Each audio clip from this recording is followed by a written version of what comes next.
Hey yo, welcome to another episode of Masti with Satvik Saini. Tonight, I have my boy Espen Roth. We went to school together at Colorado School of Mines. We were in the same fraternity together. He graduated 2 years after me, and now he's currently working for Facebook down in the Bay Area. Espen, welcome to the show, my man. Hey, thanks. Super How stoked to you be doing? here. Thank you, dude. How you doing? Good, feeling good on a Wednesday. Yeah, we're out here. Espen, so you've worked for Facebook for around 4 years now. So tell me a little bit, or tell me and the viewers a little bit about what you do down there, like a short little snippet. Sure. I'll preface this with this next statement and everything after is all me and my person and not, the company's view or anything Hmm. that Facebook might have to say. Um, I have worked at Facebook in backend infrastructure since I graduated 4 years ago. And my team, I like to say we put the instant and instant gratification. So whenever you're online and you see something change without refreshing the page, that being typing indicators, you see live comments on live videos, anything changing where you don't have to refresh, that's my team, and we provide that infrastructure for all the rest of the product developers, which is thousands of engineers. So maybe not responsible for the actual notification that you get or what it's about, but definitely the way it got there. That's fascinating. So you've been doing that for 4 years now, right? The Yeah, same I've been on team? the same team for 4 years, which is actually pretty rare. A lot of people decide to move earlier than that. I've just really found a home and really enjoyed the people that I work with here. Do you see yourself being in the same team for further like long period of time? Um, I'm kind of one of Make those if stuff is not broken, why change it kind of things. hmm, And um, I really do like the people that I work with, and I also like the stuff that we work on. I find it really valuable to be able to know stuff in real time. So since that gives like my own person and the way I use Facebook value, like I enjoy staying here. Um, if I moved, it would have to be more than perfect, which so far hasn't shown up. I like to hear it. So Espen, recently a new documentary came out called The Social Dilemma, which is kind of attacking these a lot of big social media platforms and kind of saying how they're addictive and could be nefarious. And I watched the I kind of knew a lot of things they were talking about, but I still thought it was fascinating. And a lot of folks not in tech were particularly disturbed by it. So I want to get your take on Social Dilemma. What did you think the documentary did well versus what they didn't do well? And then we could tap into like Facebook's role and how you work with Facebook and how that plays a role. Sure. Things they did well. I'll just start here. Like things they did well is introduce a problem. I think things they did not do well was introduce a solution. It's not called the social solution, so it wasn't marketed like that. Hmm. But they didn't really provide a way out of the hole that we are seeing, and I think they were really good about showing not only the problem itself, but why, like how we got here.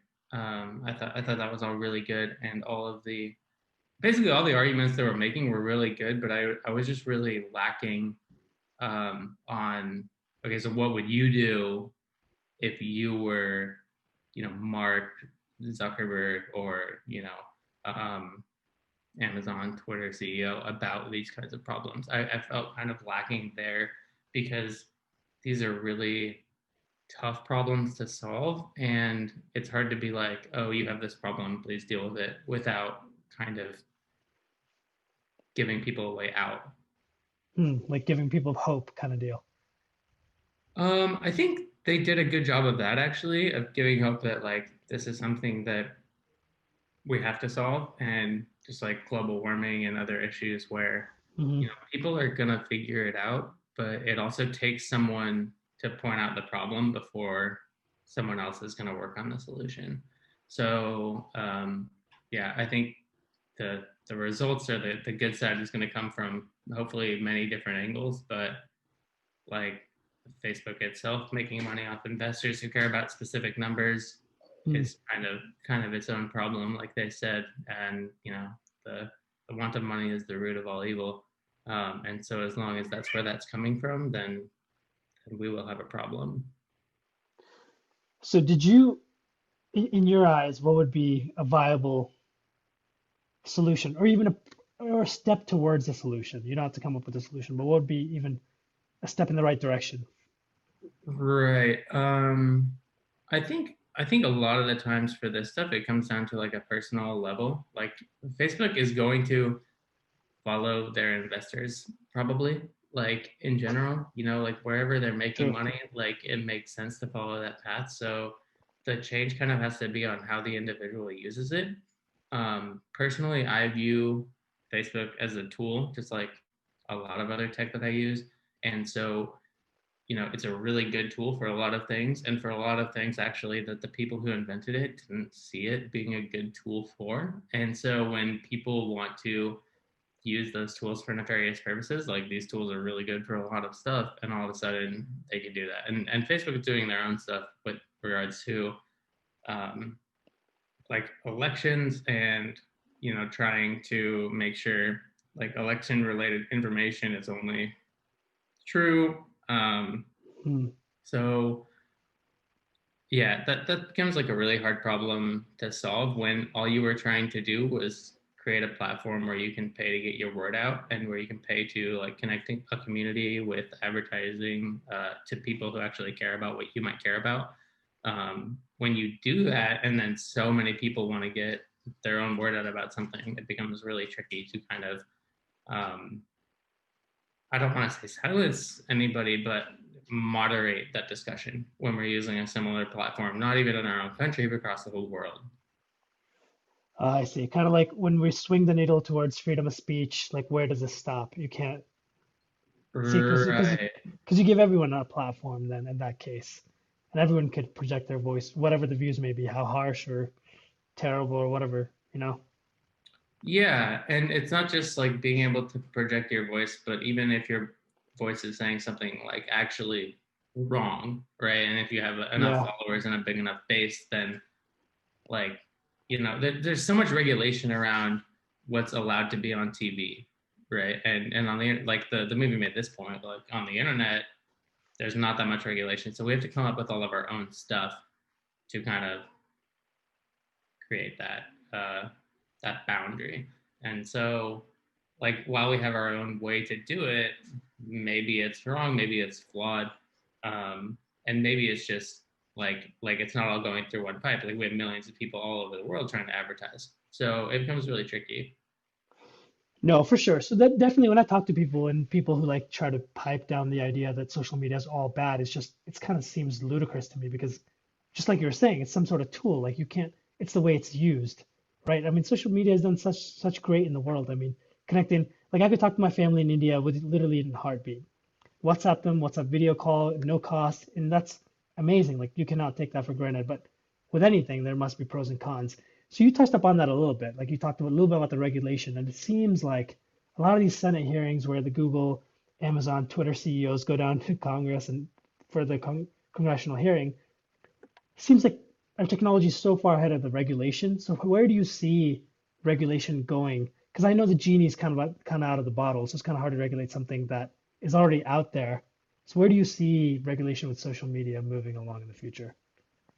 Yeah, I mean, you've seen Twitter, and maybe they've stepped over the line they're talking about, where the companies themselves have to come up with their own policies. Facebook itself is kind of governed by an oversight board, um, who is able to help them make those kinds of decisions about what should be allowed, what should not be allowed on the platform.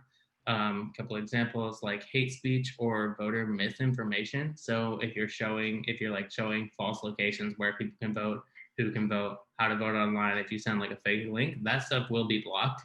But there's other places like we could get into Alex Jones and things like that, where it's more like people's views, and Hmm. like and so if they say one false statement that is falsely provable, like do we block their whole 2-3 hour like interview video, or do we just like post a little thing underneath that says like, hey, actually what this guy said is false, just in this one part though the rest of it's totally true. So it becomes really difficult to, that's what I'm saying, like I don't see any regulation. It's going to be like, oh, no one is allowed to lie on Facebook.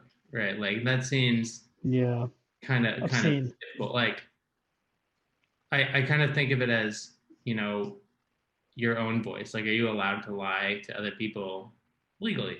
It's like for some stuff, yeah, depends on exactly what you're saying and when Hmm. you say it and if it's on record. Like, so with the How would you? regulation, I think it becomes really different. Sorry. Yeah, how would you like reinforce that? Like that's what you're saying, right? Exactly. It'd be Yeah. so hard to Exactly. reinforce. Yeah. Okay. So, and then in that case, like, because Twitter, what they did was like they reinforced their own policy, so it's from within the Twitter ecosystem. And this one interesting thing about that is a lot of these companies are headquartered where? San Bay Francisco. Area, San San Francisco, Francisco, San Jose. Yeah. which is one of the most liberal places in the world, Right. in the country by far, right? So it's very left leaning. So where do you like not get left leaning type of policy within that ecosystem? That becomes a question I mean, as well.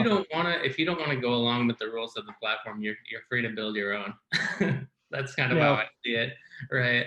Personally, but I Hmm. think Facebook has done a really hard and good job of trying to like maintain some middle ground of free speech and also like creating the platform we want to build for people to have a voice.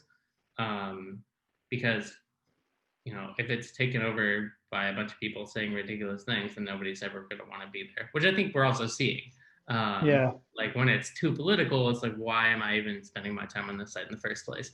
Hmm. So, yeah, I don't know. What is your most used social media? Do you use TikTok? So I actually was on TikTok for like, I think I hopped on like 3 months ago during quarantine Okay. just to try it out. And holy shit, it was very addictive. Because it Yeah. was, first of all, music makes everything better. Right. And it's easily scrollable and like you just could spend hours on it. Like that's the app. I think I'm not that I try to I'm really conscious about my social media usage for like especially the last 2 years or so. But TikTok is one that it really got away, so I deleted it and I haven't been back on since then. Oh, you deleted it. Yeah. A discipline and your own like acknowledgement of your own tendencies had a part to play though. No, definitely. And also like a lot of the crowd on TikTok is a lot younger. So there's a lot of like there's some cool stuff, but there's a lot of stupid shit as well, just like any tool. All So right. that's why. Did you? Why were you on TikTok? Actually, no, I've never downloaded it. I guess I can't anymore. I guess they had to ban it from the app stores. Yeah, yeah. Yeah, I'm So I'm if I dead. felt old, you'd really feel old. So don't do Right. Yeah. it. I mean, you've got me on the beard. Do you have any gray hairs yet? No, no, luckily. Fingers crossed. None? Oh, None. don't look at None anything. so All far. right. It's But coming. besides TikTok, probably my most used is Instagram because I used to use Snapchat. I was never really a big fan, but ever since Zuckerberg and your company just straight up implemented everything in Instagram, I just got the one two in one kind of deal, you know? So I can't Instagram is deny my go-to. any of that. Yeah. No, I think the point that they made in the Senate hearing, what was it, like a month ago, 2 months ago, about Facebook copying apps and using their network effects is fair. I don't think we're the first company to do it at Yeah. all. I think this is a very this happens in tech all the time. Um, but What happens in tech? yeah, Where? oh, just like copying an idea of someone else and then using it in your own uh, app in general um, happens pretty frequently. Like, it starts as, oh, being able to share this thing across whatever messaging service you want. Um, and, you take videos and you hit share on your iPhone and then it gives you like a bunch of different platforms that you can share to. So, Hmm. but I thought the fact that we even called it the same thing, like we couldn't come up with our own name, but we called it stories, was kind of, to Kind of sus. me personally, well, not sus. There's no sus about it. It's like, oh, he killed the guy. Like, this is like, I watched him kill the guy in electrical. There is no, like, there's no sus about it. Like, he's still holding the knife. So, True, yeah. it's pretty blatant actually. So do you guys at Facebook down there have a rivalry with Snapchat in this sort of way? Also, how do you see other tech giants like Those are two in the separate FANG questions. group? I Yeah, haven't answer heard the first anyone. one. I haven't heard anyone talk about Snapchat in a long time Okay. internally. So Uh, they're not relevant anymore. it doesn't mean That's they're what you're not saying. relevant. It just means that to my team and who we look at, maybe, but we don't even look at other like companies. We're just kind of focused on our own mission of like providing Facebook devs their own like Yeah. platform. I don't have Snapchat on my phone, right? So that's like me personally. If people want to reach me over Snapchat, they just can't do that. So Hmm. I think the network effect like did have a big play into it, and that now I can see more people because I was Instagram friends with more people than I was Snapchat friends with. But I'm sure there's people who are close and stay on the Snap, and that's cool. My thing is like whatever works for you and your friends, and you guys have a circle to do that thing, then just do the thing that works for you. Like that's good. Wait, Okay. what was your second question? My second question was like, how does Facebook see the other companies in the FANG department? Facebook, Apple, Google, and Netflix, the other tech giants. So it's important to think about like where these people compete, and the way Facebook competes with say Apple or Google is not on the product. Like these companies are competing in terms of hiring developers. Yeah. So it's all about like who they can get and like like how much they can pay them and um, yeah, I think that's pretty much it. Like the infrastructure side will kind of do its thing if you have enough people working on it.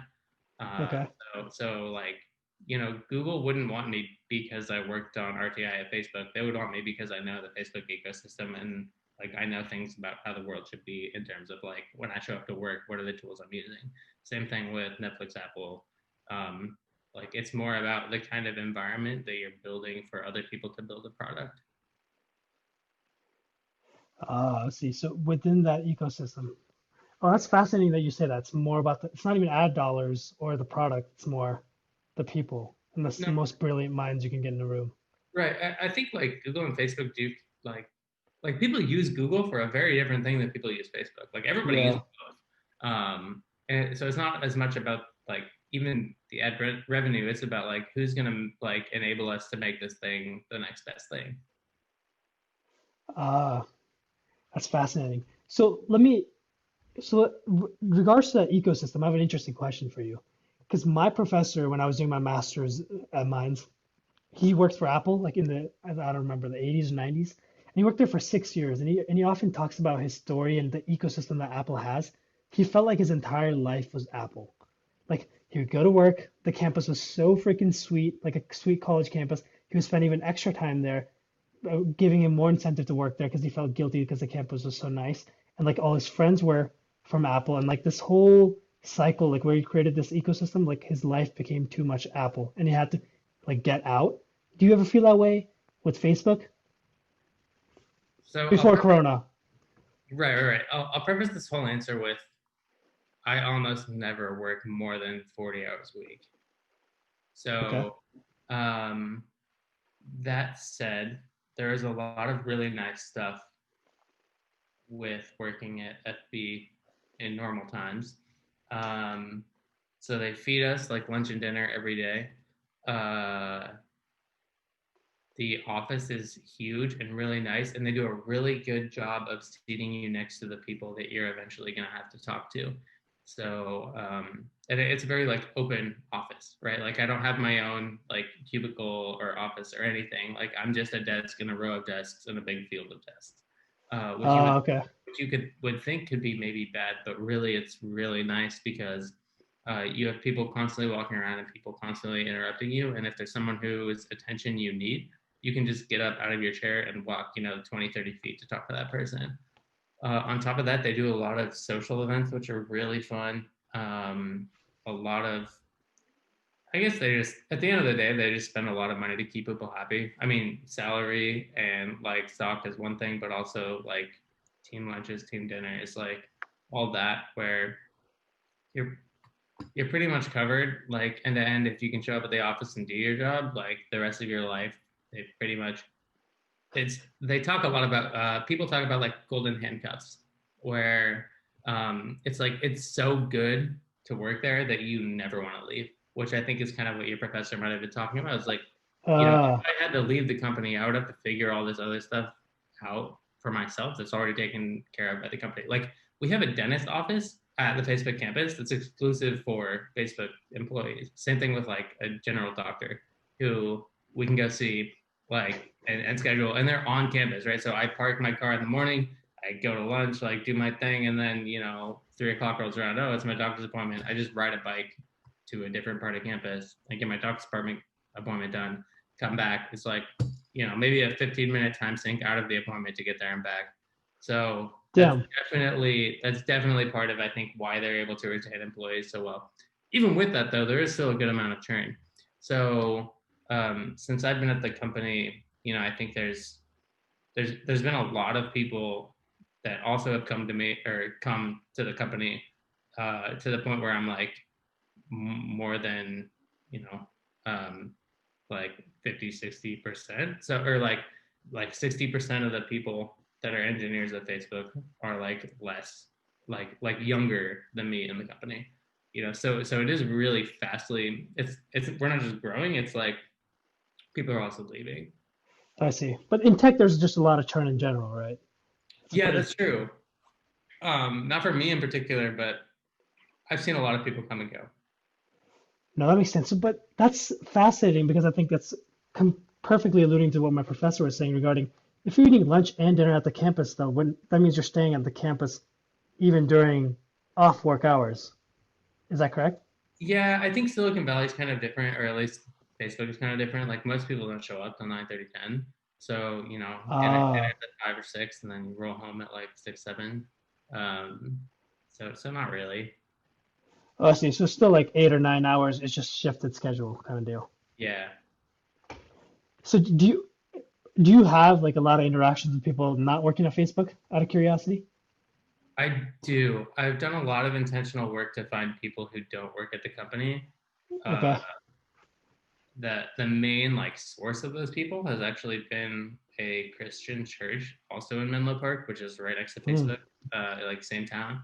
And I've had some really good relationships with those people, and I think actually like so when I first moved to Silicon Valley, I wanted to leave like immediately. Like I didn't like it. I didn't like the people here. I didn't like the people that I was meeting randomly on the street. But after finding those people, they got me really more rooted kind of in their own community and in things that are not tech and not Facebook and not social media. So that has been really good to me and would probably be the only reason I wouldn't want to leave.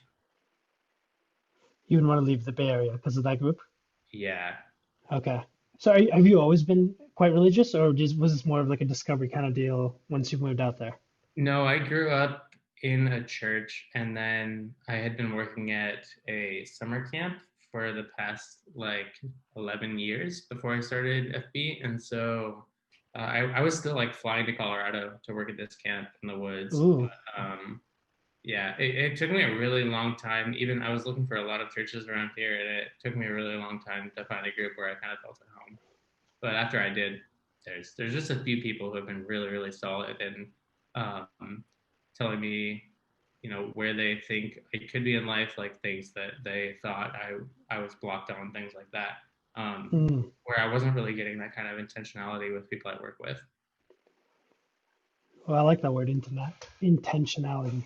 So did you find it hard to be kind of religious in an area like Bay Area because it's so like politically leans a certain way, right? It's against, I guess, religious in It's a pretty way, if you know blue what I'm out here. saying. It's pretty blue out here, but the thing is, like, if you find a church out here, then they might be like mostly Democrats too, or like liberals or whatever you want to call it. So it's actually for me is perfect, because that's kind of the way I lean politically anyway. So no, I think it's been a really good fit. Okay, that's nice. So as far as politically on a general sense, like how do you feel like Silicon Valley propagates its political bias at all in those platforms in a way, or even the city in general? Or how like would a right-wing person, if they went to Bay Area and like was openly right-wing, how would that interaction go? Just out of curiosity. So one of my roommates is very whippy, actually. Uh, Okay. and sometimes he gets blamed for it. Uh, I don't know. It's hard to say like I'm bullying people because I'm on the side that most people are on. I think California in general, in the cities and the suburbs, is a very dense area. So that's kind of when you get people caring more about, what the government is doing for people, especially when you see like homelessness in San Francisco is ridiculous. And it's not just San Francisco, it's like the whole Bay Area and every single Hmm. city will find someone. Even just like if I'm walking to KFC, which is like 3 blocks away from me in the suburbs, like there's homeless people there. Wow. So um, there's a lot of people who see kind of what can happen if the government doesn't take care of people. I think there's also people who just don't care. And so, yeah, I think we're all, the big five tech companies or whatever pay a lot of money, but a lot of us see kind of where it could be going better, and they're kind of okay with just signing that off to the government and not having to be um, the ones kind of donating to specific causes, which is kind of a lazy ideology. But there's also so many things that are not taken care of that we're able to vote for. So I don't know if that really answers your question, but Oh, I see. So on that last part, so these big giant tech companies are kind of diffusing the responsibility to the government because it's easier for them to do so. I would say the people who work for them are doing the confusing. Like the company can't vote, right? It's just the Oh people yeah, who yeah. But that ideology. are trying to solve the problem by process and not by individuals going out of their way, which I think is probably correct. I think that's probably the right way to go because I think like Republicans always say like individuals should be responsible for solving these problems, but when these problems have shown themselves to be big enough that they in themselves are systemic, then there's part of the system that needs to be fixed or at least introduced to kind of take care of that. Yeah, definitely. I Um, mean, it has to be part and part both, right? Individually, you have to be responsible for certain actions, and then there has to be some collective responsibility right. as well. And I was born in Denmark, which is like a very socialist country. And so a lot of my ideas kind of come from there. So it's not just like, oh, Hmm. Espen moved to Silicon Valley. Also, he was in Boulder, so he must be a socialist or anything like that. Like, um, this has been kind of rooted in how I was brought up and how to take care of people, by myself, but also that a lot of people don't have other people, right? Like there's people who don't have, friends, family to rely on. And so is the rest of society going to choose to take care of them and to acknowledge them? Or is it kind of like, I've got my own, you can fuck off kind of deal? Dude, I didn't know you were born in Denmark. I didn't know that. That's cool though. But yeah, that's a good point regarding how people can be treated because there has to be both sides at play because it could be a slippery slope, but not getting too into it politically, but it could be a slippery slope if you go too much into like socialism, especially if it works for a country like America, because Denmark is so different. It's very small It's very comparatively. small. Mm, Um, yeah, it's a lot more densely packed. I mean, they do have farms and stuff, but it's not, yeah, yeah, it's very different. for sure. But like let's go back to social dilemma. So did you and other people at the company feel like personally attacked after after that documentary came out, working at a top social media company? Yeah, again, this is stuff that is always on top of mind for people who work here. I mean, well, maybe not everyone. For me, like being at Facebook, knowing that social media can be addictive, I've deleted Instagram off my phone multiple times. Uh, Hmm. has been always this question of like, is what I'm doing worth it to me and the world more than what I'm getting paid? And there are certainly people at the company who do not give a shit about that question. There are also plenty of people who believe that what they're doing is worth it beyond what they're getting paid because of the good side of what they're seeing. And you get plenty of people who leave the company who believe that no, it's not worth it beyond what I'm getting paid. And actually, I'm like creating a detriment to society. So Ah, um, there, you get a whole spectrum of people. Uh, but in general, I think there's a good amount of people who believe that, like you said, things that we take for granted every day, there are engineers actually supporting every day, like stuff breaks all the time that we're constantly fixing. It's like trying to keep a 747 up in the air while you're changing the engine, kind of a deal. So it's a vivid example. I a like it. lot of people do believe in the mission of Facebook, and I would say I do too. But it's been really hard to see like the amazing things we build get taken advantage of, especially on the ad side, especially during elections, which is like not something that I worked on. But I really empathize with the people who build that stuff, like meaning good. So you have this ethical war words with you constantly then. especially at a time like this, where like the election's so near. This year has been crazy in terms of social media, right? Like Yeah. as working at Facebook, what are some of the thoughts that go through your mind? Like get into some of the specifics. I mean, there have been multiple times where we have chosen to not censor or censor.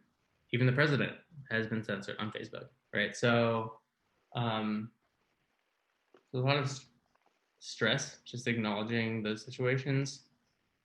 Um, Honestly, I think I really like Twitter's kind of position, just banning all political ads. That's I wish we did that. Um, I think there's a lot of people who also do, but also I can see the argument for actually no, like we want whoever's ads to get out. It just seems to me like whoever has the most money can kind of buy out the competition, which kind of Hmm. perpetuates the two-party system because it's just like old money basically that can be funneled anywhere. It's like almost infinite, um, which sucks. So I don't know. Yeah, I don't know if that really answers your question. There's a lot of frustration, like for me personally. Um, I think there's other people who are totally fine with it. I hear you. So and then as far as so you do have some of those ethical dilemmas, and then as far as what's something that scares you moving in the like next decade or so with social media, it's Facebook specifically. As an Yeah, employee, as a user of social media as well, you could do both sides. right. I think the film was right on the money where as long as these corporations are chasing ad dollars, they're going to do their best to keep you sucked into your phone. And it's going to be up to the individual to make the decision about what kind of time they're spending, and that not everyone is going to be as intentional about thinking about where they're spending their time and their attention. So, even though you and I may realize, oh, I have to delete TikTok, I have to delete Instagram, there's probably plenty of other people who are totally satisfied staring at their phones 5, 6 hours a day and not getting real community, not getting real human attention, and not like building bonds with actual, humans that matter to them that are actually physically close to them. So I think that's kind of what scares me. The political. We've seen like the graph of the peaks of like the separation kind of like becoming way more polarized. I Mm-hmm. think that is like hugely a social media problem. And we were talking about like the echo bubbles earlier and kind of um, really only being able to listen to people who agree with you. I think like Mm-hmm. when you're like say we didn't have cell phones, right? If you're in a community with like 10, 15 other people, you pretty much have to listen to everyone else's opinion. And whether you may care one way or not, at least you have to listen. I think like Mm-hmm. Facebook, if Facebook knows what you agree with and don't agree with, they have the power. Newsfeed has the power if they want to keep you on to only deliver stuff that you're going to totally agree with or stuff that's going to totally piss you off, and you're not ever going to find any sort of middle ground where you can agree about any sort of issue. And don't you feel like it's especially the stuff that's being sent to you is like more the latter, like more outrage stuff, so people get Mm-hmm. more angry and pent up, and like if I'm really left leaning, I see a lot of like right wing bullshit. If I'm the other way around, it's vice versa, like almost like kind of outrage being like engineered in a way. Right. Yeah, I don't think it's necessarily even engineered. Like, Trump could put up an ad easily for people who only like the Bernie Sanders page, right? If he wanted to really make you mad, like he could totally do that. So it is that easy. It's literally like have you ever made an ad on Facebook? No. Okay, so what you do is you select like a target audience, and what that is um, people of a certain age range in a certain location who like the following things or whose interests contain the Mm-hmm. following things. That's pretty much it, right? But that's actually a super powerful tool. So I totally agree. I think the anger tactics are out strong this election, and I don't know what Facebook is supposed to do about that because that's kind of our job is to give people the ability to advertise to people who might care about them, right? Like if you're a fitness Oh. studio in LA, you're like okay, and you want to target girls age say 18 to 30, right? So like select females in Hollywood, or if we're saying in the Bay, then like anywhere from San Jose to Oakland, age 25 to 30 or 18 to 30, and who like and then you just like target a bunch of random stuff, like pumpkin spice lattes, for example, Ugg boots, like things like this, right? So they give us, Hmm. and the more specific you can get, the more effective your ad is going to be, because if that is actually the person you want to target, your like ad auction will pay more to see that user. Um, Because so it's this, better suited in the niche of where yes, you're looking at the target exactly. Like audience. if you want to advertise to everyone in California and you're only spending $50, like you have no idea who is going to see that thing. But if you have like 50 different categories of things that you're targeting, then there's only going to be a few people who see it. But if you're still spending $50, then your auction is going to try to spend like $5 per person. So you don't actually have control over how much you're spending like per ad, other than like how specific you get. Ah, that's a good point. So could you walk me through a little bit more about the auction and how that works for advertising? Because I get it, but some of the viewers just to understand like how Google and even Facebook does their ad auctions and how that works. Right. So, like, depending on how niche your person is, depends on how much you're willing to spend per user. So, if you only have 100 targets in like your area, and this is like a very simplified explanation. There's probably more that goes on. As I don't Hmm. work in ads, so this is just my own understanding from reading around. But if you only have like 100 people in an entire state, and you want to spend $1,000, right? So if you have 100 people in your category, if you're very, very specific in an entire state, and you spend like $1,000, then each like ad that you're going to try and show to a user. So anytime a user loads the page, there's going to be like an auction behind the scenes that is like, okay, which ad do we give this person? And that depends on how much the other person is spending. So if you're spending $1,000 and your niche is only 100 people, then you're willing to spend like 10 ads per person, or $10 per ad per person that they're going to see, right? But if your Hmm.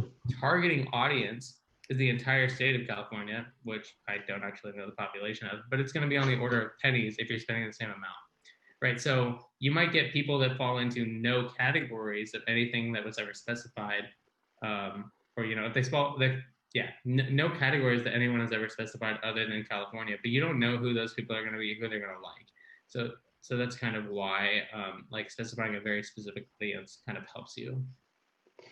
That's a good explanation. So that's where it gets difficult for Facebook because that's their business model, right? That's how they run, and they're trying to get people into these communities that they belong in, try to find these niche communities. So that's where I think it's challenging because outrage is such low level thinking in my opinion. It's just like you have to get over like outrage is good to a certain point, but if a person on my feed is all they do is post about outrage, like I honestly think to myself like would I hang out with this person? Would I Right. even want to interact with this person? And most of the times it's no. So like Mm. that's what I've gone through a lot of social media cleansing of people like who constantly are just always pissed off. Like I don't How do really you want to do be that? around How you. do you go about the cleansing? Is it like people who post to show up in your feed, or do you have like a different system? No, so if I see somebody posting like about issues, like I was like, yeah, cool, I understand where they're coming from. But if it's that constantly and it's just like ant stories where they like post 10 things a day, I'm like, yeah, I'm gonna mute you. I'm gonna unfollow you, but unless you're like someone close or whatever, and they could like whatever, I don't want drama or beef with anyone, so then I might just mute them. But usually that's the two options that I do. Gotcha. I use the birthdays. So like if people roll around on like the birthday on Facebook and I'm like, I don't remember who this person is, or I haven't talked to them anymore. Oh, Oh yeah, I'm friends. Like so you it's an so easy way you to connect with that. so you cycle through deleting friends. It's just like every day if I see like, oh, 6 people have birthdays today, it's like, oh, who are these 3 people? Yeah, you're not my friends anymore. It's like an easy way to keep it clean. It's just like if I remember you and I remember like any single good interaction, then probably we're fine, you know. But it's more like, wow, I met you like at this one friend's party and I haven't talked to you since. Sorry. Yeah, yeah. I'm not really sorry about that. I definitely resonate. That's a good system though on the birthdays. This Facebook definitely gives you those reminders. Yeah, I mean, some people don't put their birthdays on, but this tends to work for me. I like that. And then Espen, another thing with that is because you're kind of getting propagated information, whether it's like extreme, something you don't believe in, or it's something you do kind of believe in. Hasn't it become a lot harder to actually do your own research and find the facts? Yeah, this is kind of what I was thinking originally. Is like, um, not just that it's hard to find your own facts, but that the fact that it's so targeted makes it so like before, like before Facebook, whatever, say you would have like a weekly gathering within a neighborhood of like 20 people. Mm. All those people are going to have their own thoughts, their own stuff that they read from different newspapers and stuff, but you're kind of forced to talk to people who disagree with you, Yeah, right? At that's some missing level. now. And that's very missing now because everything is so targeted and you can choose which groups to be in and even like the content you're going to get that you think everyone agrees with you. Like all of a sudden it's like, this is the only side that makes sense on. I can't understand. And like I physically cannot comprehend how other people think. Right. So I think that's kind of what you're getting at maybe a little bit, but Dude, that's a great impression of every debate on Twitter ever. Every yeah, political yeah, debate. exactly. Like, who are you? What do you understand about the world? Like, did you take physics? Do you understand like math, like positive gravity? It's like a number. Like, this is well understood. That's politics right now. And I think the Republican Party, specifically Trump, has kind of mastered social media in a way. I think this will really impact where like social media and politics intertwine in the future when they really understand like how they intersect and that this shit moves elections. Oh man, the way it'll be used will be very different. And I think Trump is actually he does a lot of stupid shit, says a lot of whatever, right? But like he's always on top of the news cycle, whether it's good things about him or bad things about him. CNN, Fox, always around Trump. And I think he wants it this way. He likes it that way. I mean, yeah, if you're standing in front of your TV tweeting everything that comes out of it, I don't know if there's a way not to be on top of the news. Uh, Yeah. But he does that on purpose. Like he knows that. He understands the media cycle, and his goal is to dominate media, especially social media. right. I think, and there's a question to whether that should be the goal of the U.S. president. Like, No, does no, he for care? sure. Does he care about the media? Yeah, people have compared it to how he cared about the ratings of The Apprentice, right? So it's like, is that all he cares about? Is his ratings on TV now? Because that seems like something that a director of a reality show should care about, and maybe not the president of the United States should maybe care about. And hopefully, I'm not just trashing the other party or the other president right now. But to me, that's kind of how I feel about that situation. It's Hmm. like, yeah, you have a good handle on what the news outlets are saying, but what are you doing about the next thing that they're going to be saying, other than just waiting for them to say something about it? True, but I guess I completely understand what you're saying. But the media system is kind of fucked up in that sense that it allows for people to exploit, like Trump is doing, in that way. Because CNN, Fox, whatever liberal right is just so polarized, and he's maximizing that to him. But I definitely get that point. Like, yeah, as far as like where we go for the ratings and reality TV, where does that come into play in terms Yeah, of I goals? mean, I've heard a few people say like Trump is the first president in history who's focused more on dividing the country than uniting it. And I definitely feel that. Like he is more on the side of like, I'm right, we're right, and anyone else is wrong. But Ooh, interesting. Do you feel that more because of social media in today's day and age? I think it's again just more how it's used. Um, but I don't know. Maybe that's my own like personal view of how Obama was. Like for me, he was all love and rainbows and kittens. I never thought he was trying to divide the country, even though what he said might have turned other people off from him. So Yeah. it seems more like Trump is like, oh, people who love me, you're on my side. Everyone else, get out of my way. I think that's a product of where we are in society, to be honest with you. Because I think a lot of presidents in the past have done a lot of shit that divides people. Because I think it should be policy based, but right now it's turned into what? Character assassinations, right? So people like, Yeah, oh, Trump is this, Trump is that, Biden's this, Biden's that. You're not, but to really look at the politics, you have to look at the policy beyond that. That's how I feel. yeah, I could see that. But then it's also like if you're electing people who are going to tear down previous like Supreme Court rulings because they don't have the majority, then it's kind of like it just kind of seems like a middle finger to everyone before him. It is teetering on the line of like where we stand and where that goes. But yeah, I hear what you're saying.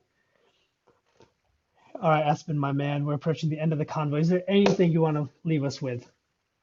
Wow, we got defense and politics. That was good. would love to say thank you for having me on. This is super fun, an honor. I don't know, man. I feel good. You feel good? Yeah, I feel good.